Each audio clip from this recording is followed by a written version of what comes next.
आणि आता कल्याणमधून एक धक्कादायक बातमी। कल्याणमधील महिला वकील मनीषा नांदे हिला सेक्स रॅकेट चालवल्याच्या आरोपाखाली ठाणे ह्यूमन ट्रॅफिकिंग सेलने अटक केली आहे। ही कारवाई कल्याण आणि पनवेल न्यायालय परिसरात प्रॅक्टिस करणाऱ्या वकिलाच्या विरोधात ठोस माहिती मिळाल्यानंतर करण्यात आली।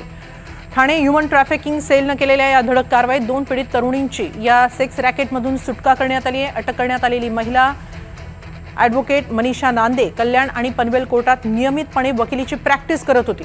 प्राथमिक तपासात मिळालेल्या माहितीनुसार ती गेल्या 3 महिन्यांपासून हे सेक्स रॅकेट चालवत होती।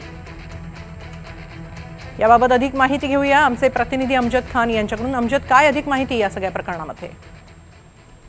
हिमाली अतिशय धक्कादायक प्रकार आहे। ठाणे अँटी ह्यूमन ट्रॅफिकिंग सेलला एक माहिती मिळाली होती की कल्याणमध्ये एक उडपी पॅलेस हॉटेल आहे। या हॉटेलमध्ये एक महिला जी आहे काही मुलींना आणि काही तरुणींना आणि महिलांना घेऊन येते आणि ती सेक्स रॅकेट चालवत असल्याची माहिती पोलिसांना होती।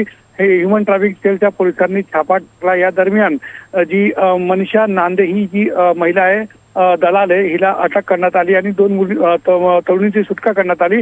मात्र ही ॲडव्होकेट आहे मनीषा नांदे, ही कल्याण आणि पनवेलमध्ये प्रॅक्टिस करते।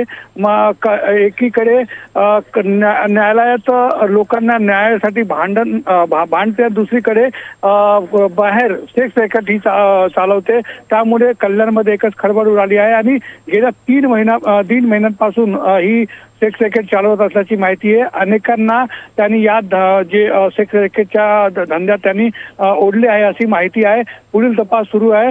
मात्र या सेक्स रॅकेटमध्ये अद्याप हॉटेलवर कारवाई झालेली नाही आणि मनीषा नांदे हिच्यासोबत आणखी किती लोक आहेत त्याचा तपास आता पोलीस करीत आहेत। धन्यवाद अमजद, आपण दिलेल्या या सविस्तर माहितीबद्दल।